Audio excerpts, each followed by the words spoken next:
નમસ્કાર મિત્રો, સ્વાગત છે આપણી યુટ્યુબ ચેનલની અંદર। તો આજે આપણે દેશ અને દુનિયાના અને તાજા અને મહત્વ સમાચારની વાત કરવાના છીએ, તો વિડીયોને અંત સુધી જોવા વિનંતી।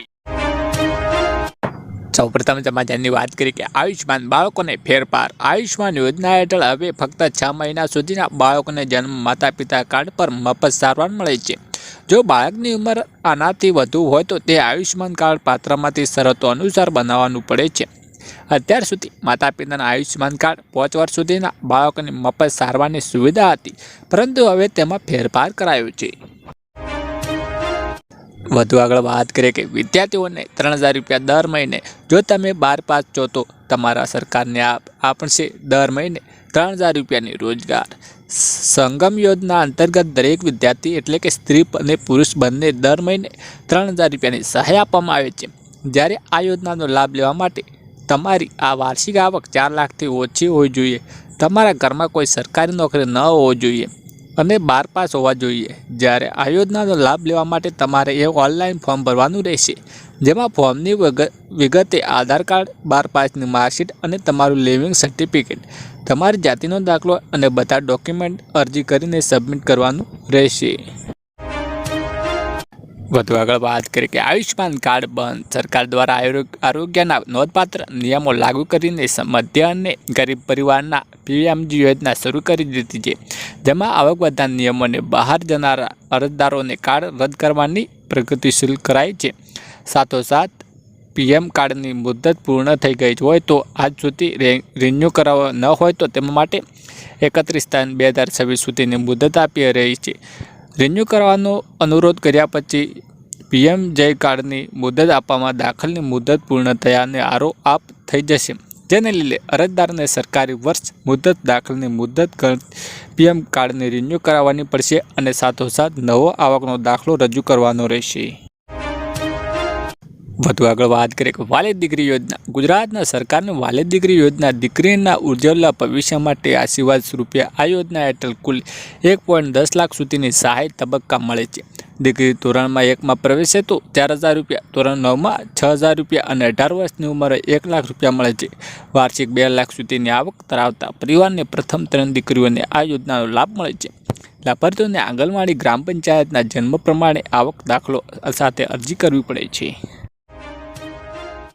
વધુ આગળ વાત કરીએ કે ખેડૂતો માટે નવા નિયમો। પીએમ કિસાન અને પાકના વીમો, પાક વીમા અને પ્રધાનમંત્રી ફસલ વીમા યોજના હેઠળ ખરીફ 2026 એક મોટો સુધારો અમલમાં આવે છે, જે જંગલી પ્રાણીઓ દ્વારા ખેતી થતા નુકસાનને પણ વીમા કવચમાં આવરી લેવામાં આવે છે। જો ગુજરાતની જાણ 72 કલાકમાં કરવી ફરજિયાત રહે છે, તે કિસાન આઈડી ઉત્તર પ્રદેશ સહિત અનેક રાજ્યોમાં પીએમ કિસાન અને સન્માન નિધિ યોજનાનો લાભ લેવા માટે હવે ખેડૂતો આઈડી ફરજિયાત કરવામાં આવી રહી છે અને આઈડી વગરને હપ્તા અટકી શકે છે।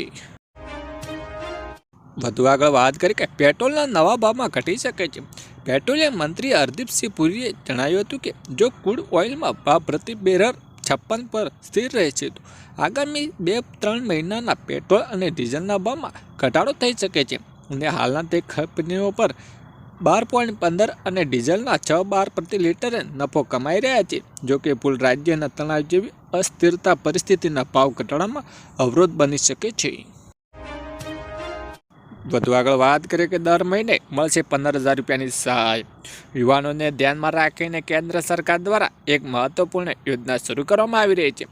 આ યોજનાનું નામ રોજગારલક્ષી પ્રોત્સાહન યોજનાની યોજના છે।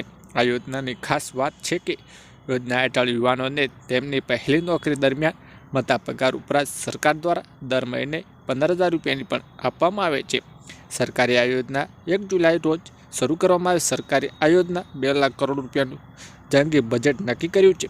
તેનો ઉદ્દેશ્ય 4.1 કરોડ યુવાનોને રોજગારી તકો પૂરી પાડવામાં આવે છે, ખાસ કરીને ઉત્પાદન ક્ષેત્રના, જે ભારત આર્થિક વિકાસ કરોડોનો બની શકે છે। વધુ આગળ વાત કરીએ કે રેશન કાર્ડ નવી જાહેરાત। મુખ્યમંત્રી ભૂપેન્દ્ર પટેલની નેતૃત્વ હેઠળ રાજ્ય સરકારના જી સફળ નામની નવી યોજનાઓ શરૂ કરી છે.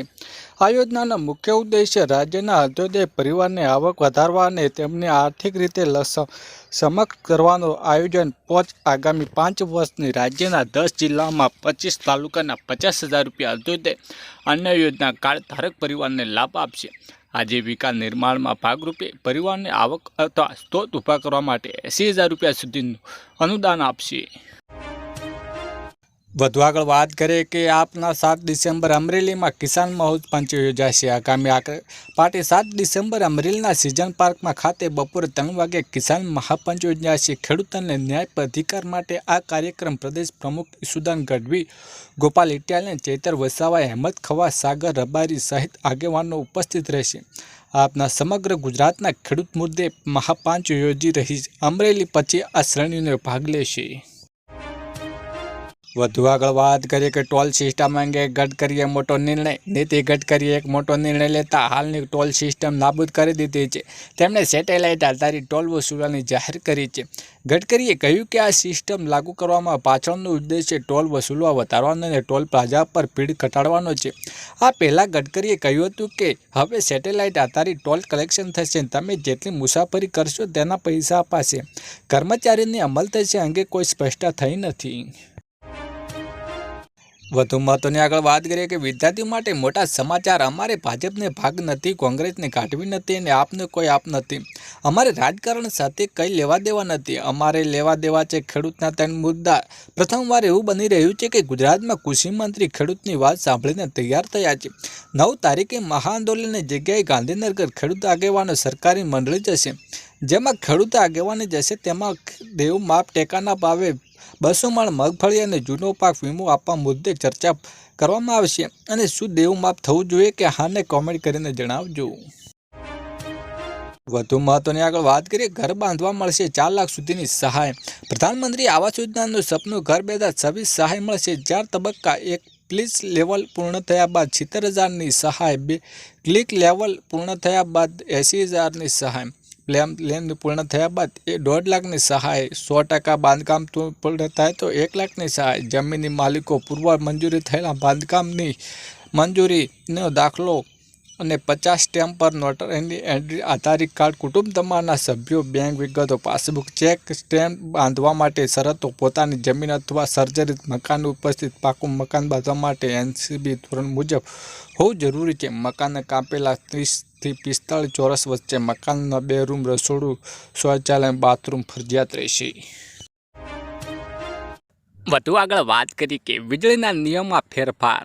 નવું પાવર કનેક્શન. હવે તમારા દેશમાં નવા વીજળી કનેક્શન માટે વધુ રાહત જોવી પડશે નહીં. મોટા શહેરમાં 7 દિવસમાં બદલે 3 દિવસની વીજળી કનેક્શન મળી શકે છે અને ગામડાઓના નવા વીજ મીટર માટે 30 દિવસની લાંબી રાહ જોવી પડે છે અને 15 દિવસના ગામડાઓના વીજ જોડાણ મળી જશે.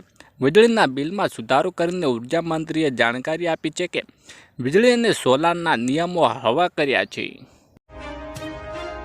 વધુ આગળ વાત કરીએ કે સરકારી લાભ લેવા આધાર કાર્ડ. જો તમારે નવું બેંક ખાતું ખોલાવવાનું છે તો સિમ કાર્ડ ખરીદવું છે કે કોઈ સરકારી યોજનામાં લાભ મેળવો છો તો આવી સ્થિતિ તમારું આધાર કાર્ડ અપડેટ રાખવું ખૂબ જ જરૂરી છે. જો તમારે આધાર કાર્ડના 10 વર્ષ થઈ ગયા છે તેમ એમાં મોબાઈલ નંબર સરનામું બદલી ગયું હશે તો અપડેટ કરવું જરૂરી રહેશે. એટલે કે આધાર કાર્ડ વહેલી તરીકે અપડેટ કરવામાં સરકારે આદેશ આપ્યો છે. જો તમે આધાર કાર્ડમાં અપડેટ નહીં રાખો તો તમારા બેંક ખાતાના સરકારી યોજનાઓને લાભ મેળવવામાં મુશ્કેલીઓ આવી શકે છે. વધુ મહત્વની આગળ વાત કરીએ ડ્રોન દીદી યોજના. ડ્રોન દીદી યોજના મહિલાઓ માટે સૌથી મોટી યોજનાઓ ડ્રોન દીદી છે. આ યોજના હેઠળ સરકારે આગામી કેટલાક વર્ષોમાં 1261 કરોડ રૂપિયાની ખર્ચીને 15,000 મહિલાઓને સ્વસહાય જૂનો ડ્રોન આપવાનો નિર્ણય કર્યો છે. આ માટે આ મહિલાઓને લગભગ 15 દિવસ સુધી ટ્રેનિંગ આપવામાં આવે છે અને મહિલાઓને ડ્રોન ખરીદવા માટે તેની કિંમત 80% અથવા વધુ 8 લાખ રૂપિયા આપવામાં આવે છે અને દર મહિને 15,000 રૂપિયાની સહાય પણ મળે છે. વધુ આગળ વાત કરીએ કે પોસ્ટ ઓફિસની કિસાન વિકાસ પત્ર યોજના શું છે. દેશની મોટી વસ્તી ગ્રામીણ વિસ્તારોમાં રહે છે. આ લોકોની આજીવિકાનો મુખ્ય સ્ત્રોત ખેતી પર છે. ગ્રામીણ વિસ્તારોમાં રહેતા લોકોને બચત અને રોકાણ કરવા માટે પ્રોત્સાહિત કરવા માટે પોસ્ટ ઓફિસ ખૂબ જ અદ્ભુત યોજનાઓ ચલાવી રહી છે. આ યોજનાને નામ કિસાન વિકાસ પત્ર યોજના છે. આ યોજનાને નામે તમે જે રકમ રોકાણ કરી શકો છો. લગભગ 115 મહિલાઓને બમણી થઈ સજાય છે.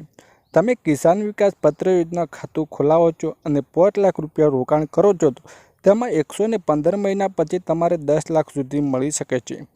કિસાન વિકાસ પત્ર યોજના વ્યાજ દર ચક્રવૃદ્ધિ આધારે ગણવામાં આવે છે. જો તમારે આ યોજના રોકાણ કરવા માગતા હોય તો સૌપ્રથમ તમારે તમારી નજીકની પોસ્ટ ઓફિસમાં જઈને ત્યાં યોજનાઓ તમારું ખાતું ખોલાવવા પછી રોકાણ શરૂ કરી શકો છો. છેલ્લે મહત્વની વાત કરી કે પશુપાલકોને 10,800ની સહાય. ગુજરાત સરકાર દ્વારા ગાય સહાય યોજના 2025ની જાહેર કરવામાં આવી છે. આ યોજના હેઠળ દરેક ગાય માટે 9,900 રૂપિયાની નાણાકીય સહાય આપવામાં આવે છે, જે વાર્ષિક 10,800 થાય છે. આ સહાય ગાયના સંભાળ ખર્ચ મદદ કરવા માટે રચાયેલી છે. આ યોજનાના લાભ લેવા માટે ખેડૂતને ગુજરાત રાજ્ય કાયમી રહેવાસી હોવા જોઈએ, તેમની પોતાની જમીન જોઈએ અથવા ભાડાની જમીન પણ ખેતી કરતા હોવા જોઈએ. જ્યારે આ યોજના હેઠળ દરેક ખેડૂતોને વધુમાં વધુ 4 ગાયો માટે સહાય મળી શકે છે. Yeah.